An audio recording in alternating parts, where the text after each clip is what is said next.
Good evening, folks. I wanted to talk to you tonight about the election that's coming up. I know we had done a video on this just a little while ago, but it's still something that I think we need to discuss. We're now about 6 days out. Actually, it'll be 5 tomorrow, so when I'm recording this. So it's coming very, very quickly. If you haven't voted yet, please, please, please make an effort to do so. If you don't have early in-person voting where you live, then please make sure you show up at the polls on election day. I cannot stress enough just how important this election is for our way of life. People who live in the country, who own their own land, who want to be self-sufficient, who want to have freedom, this election could make or break that future for us. It's that serious. Now, I know that sounds kind of alarmist. I realize that, and some people might want to dismiss that, especially if you're somebody who constantly listens to the mainstream media to get your news and other opinions. They haven't been trustworthy in my mind for decades, and I haven't gotten my news from the nightly news in, I don't know, 25, 30 years, because I know they have an agenda. They have an opinion. They don't tell you that. They won't tell you that, but that's the absolute truth of the matter. And now we're seeing the same thing happening even on social media. We're seeing an effort to block and shadow ban and curtail the dissemination of news on the social media platforms, on Facebook, on Twitter, even here on YouTube. I'm hearing about it from different people, because there is a left-wing agenda, a socialist agenda that many of these people have. Now, they might not think it through that this is what they're doing, but with the education that they've had, this is the way they tend to think and behave, and it's going to destroy our lifestyle if we don't stop it. Now, we can't control what the press does. They are guaranteed the freedom to do whatever in the world they want to do according to the First Amendment. That's one of the guaranteed freedoms of the First Amendment. But we also have the same level of guarantee in the First Amendment of freedom of speech. So we can share our opinions as much as we want with as many people as we want, and there's nothing that no government legally is supposed to be allowed to do to us. The left in this country wants to change that. They're using all kinds of methodologies, hate speech methodologies, and other kinds of things that they can to try to stifle freedom of speech. Now, I'm not talking about real hate speech that you're going condemning a particular group of people or you're saying slanderous things about someone else. I'm talking about any ideology that they don't agree with, any traditional value you might have, or opinion you have about the founding of this nation and the wonderful nature of our country. They're going to call it hate speech because it doesn't agree with their agenda. And this will destroy the freedoms we have. Let me bring this a little closer to home for those of us who live in the country. All right. Some of the things we cherish the most are our own properties, our own land. We are people of the land. We are farmers. We are gardeners. We are hunters, fishermen, naturists. We like to hike. We like to enjoy the wildlife. We like to grow things. We like flowers and trees and shrubs and all of that kind of stuff. Or we wouldn't be here out in the country. We'd be in a 40th floor apartment somewhere in a city. We enjoy the sunrises. We enjoy watching the snow fall. We enjoy hearing the birds chirp. We like listening to the geese when they migrate. We like seeing the hummingbirds come when they come in the spring. We like hearing all kinds of animals, seeing all kinds of animals. It's all part of why we love living in the country. We can't do that if we don't have our own property. Let's be honest. Yeah, you'll see some of that at a public park somewhere, but by and large, we would miss out. And as far as growing our own food, wanting to have our own self-sufficiency, there is none of that in socialist countries, in Marxist countries. There has never been. One of the things Stalin did in early Soviet Russia to assert his authority is he forced all of the farmers in the Ukraine was part of the Soviet Union, that was the breadbasket of the Soviet Union. He forced all of those peasant farmers to give up their crops and close to 1 million of them starved to death because he intentionally wanted to show control over all the territories that the Soviet Union had. And the quality of life that they had was horrible, and the rest of the people in the country also, because they weren't getting the kind of food that they could have had if these farmers were productive. Now, this was early 20th century, of course, so they didn't have the kind of farming methods we have today. It was far more labor intensive. The output that each farm could produce wasn't anywhere near what like it is today. But it didn't matter. They could have fed themselves if everyone would have been allowed to work as hard as they wanted, to produce as much as they wanted, provide for their own families, and then sell the surplus to the markets locally and beyond. Everything would have been fine. But that's not what Marxists want. That's not what communists want, and that's not what the left wants in this country. If you think I'm wrong, look at what's going on now with all these riots. Now we've got another flare up again just in the last couple days. A crazy lunatic with a knife attacked police officers and they shot him. Now Philadelphia is on fire. They're burning the city down again. They're looting stores. They're burning cars. They're burning buildings. They're attacking people. It's the same old from these anarchists and these Marxists. Tear down the system and we'll have our own. Well, what they're going to do is have nothing left.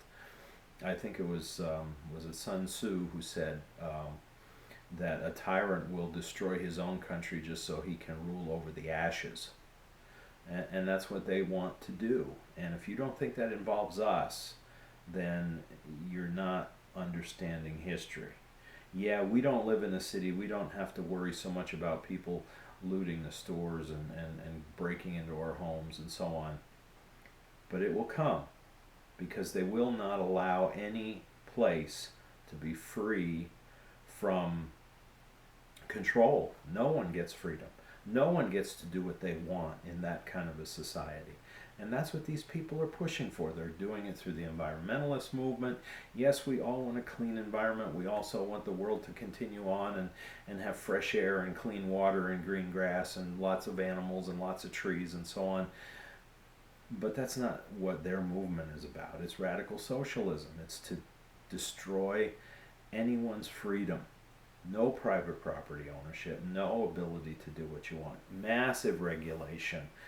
We just saw that President Trump got rid of one of the stupidest onerous regulations, environmental regulations that President Obama pushed, that Waters of America, or whatever crazy name it was, where it gave technically federal control of any body of water anywhere in the country, even if it was a large mud puddle. You know, that's nuts. I remember reading some stories of people out in the West who were sued in federal court because they wanted to put a pond on their ranch. Now cut me a break. I mean, this is the same EPA that Obama's people released hundreds of thousands of gallons of toxic wastewater into a river in the West and turned it diarrhea yellow for a week. They don't care about the environment, they care about control. That's what's going on here. But we have the power as the citizens of this nation to put a stop to this nonsense. And right now, the only person that we can trust to put a stop to this nonsense is President Trump. Whether you don't care for him personally or not is irrelevant. His policies protect our homes, our legacies, our properties, our inheritances, our way of life. He is pro-farmer, he is pro-agriculture, he's pro-miner, he's pro-fishing, he's pro- tree harvesting, timber industry, whatever has to do with the land and developing it responsibly, he is for that. It's not that he's against preserving things that need to be preserved, but he's not going to steal people's rights to do that. And so I urge you, if you have not voted yet, please make sure that on November 3rd you vote him back into office, because if the left comes, they will steamroll all of us, and there'll be very little we can do about it, save everybody grab your guns and start another civil war. And we don't want that in this nation. Nobody wins that. The horrors of the first Civil War are still vivid in people's minds. Go to a Civil War museum. Go look at some of the the photography that was just becoming invented then during that period, the bodies lying everywhere and the horrors of those who went through that. We don't want a war. We don't have to have a war. That's why we have a constitution, to protect our rights and to peacefully transfer power every 4 years via elections. Well, every couple of years as far as the Congress is concerned. But we have a peaceful way to change that and still have our voices be heard. So let's exercise that right to its fullest and protect what we have worked so hard to build as a people. Maybe your family has a legacy, as mine does, of being where they lived for generations. You don't want to see that lost, do you? Maybe you're a first generation landowner and you've just started to build your dream home or your dream cabin, or you're starting to do your own kind of gardening or orcharding or whatever you want to do. Maybe you've got flocks, or maybe you've got herds of cattle, or maybe you've got chickens or pigs or whatever, and you want to grow for your family and sell the surplus. That'll all be gone unless you become part of the system if the socialists take over. Joe Biden is advanced in his old age. You can call it dementia, senility, whatever you want to call it. They're carefully keeping him away from any serious questioning or scrutiny by the public. And what will happen is he will be a puppet as long as he's in office. But it will be these radicals who will take over our country. Now, the press is right there because they're part of the swamp too. They're not going to expose that. And we cannot ever listen to what they're telling us about this election. Biden's ahead by so many points in this state, or he's got this other state locked up, and there's no sense you going to vote because the election's already over. That's called propaganda. That's how communists operate. I'm not saying that all the press are communists, don't get me wrong, but they're acting similarly to how communist ministries of propaganda have worked in other countries in the past. They have an agenda, and it's not ours. So I urge you, ignore what's being said. Use your own good judgment. Look around you. See the kind of support that there is for our president. There are still many more of us than there are them. We have to realize that, and we have to use the power that we've been given by going to that ballot box and just voting for the right people. Get as many people in our family, friends, neighbors, whoever we can, get them to vote too.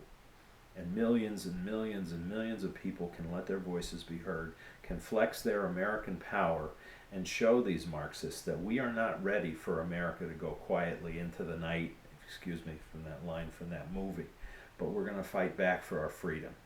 It has cost too many Americans in our past, many in our family lines, too much. They've sacrificed too much to give us what we have for us to just allow it to be taken from us now. So let's fight back. Let's demand that there be fairness in the elections. Let's demand that our elected officials will investigate voter fraud, and that those who commit voter fraud will be put in jail, and that our elections are secure and safe, and that only citizens of the United States are casting ballots and people who are properly registered, and that they're only voting once and not voting in multiple states or going to different places around and casting ballots in various locations. We cannot have that if America is going to survive. Our elections must be fair and honest if this nation is to remain free. So let's do all we can to make that happen. Please, I urge you. This isn't about Republican or Democrat. I mean, if we had a Republican president now that was against us and our way of life, you'd hear me talking against them. But unfortunately, what has happened in our lifetime is more of the Marxists have drifted into the Democrat Party. More of the radical environmentalists and others who want to destroy our productivity as a nation have congregated in that party, and that's who they've become. Sadly, that's who they've become. So we can't ignore that. Let's focus on our choices that we do have. Maybe we have people who are running for Congress in our area that aren't quite perfect, but they're a whole lot better than the alternative. Let's make sure we vote for them. If you live in a place where you're going to vote for a governor or state legislators, make sure that you're looking for the best ones there who will protect our rights. Remember, the rights we have, according to the Declaration of Independence, are given by God. They're not granted by government. They are inalienable, meaning they cannot be revoked. No government has the authority to take our rights away from us. Their job is to protect our rights and to keep us safe and to keep peace in our nation. Beyond that is all socialism. And we can argue back and forth how much of that there should be, but that's not the point right now. The point is we have to assert our rights or we will lose them. So I urge you, please, please, please get out and vote. Please tell as many people as you can. If you know somebody who would benefit from watching this video, please share it with them. If you haven't subscribed to my channel yet, please do so and hit the notifications bell. I realize that this is more political than what I usually put on here, and I'd love to be able to just go back to talk about things like fixing my tractor or processing vegetables or doing a home repair. But right now, this is the most important thing that we all need to deal with. So please, do what you can to protect all of our rights and all of our freedoms. Let's get out there and make sure we get this president reelected, make sure that the people that we send to Congress will be there to support his agenda of freedom, and then we can have the kind of quality of life that we desire with us and our families living out in the country. So thank you for your time. I appreciate it truly. And I urge you, let's make this a huge election victory come next Tuesday. Thank you for watching.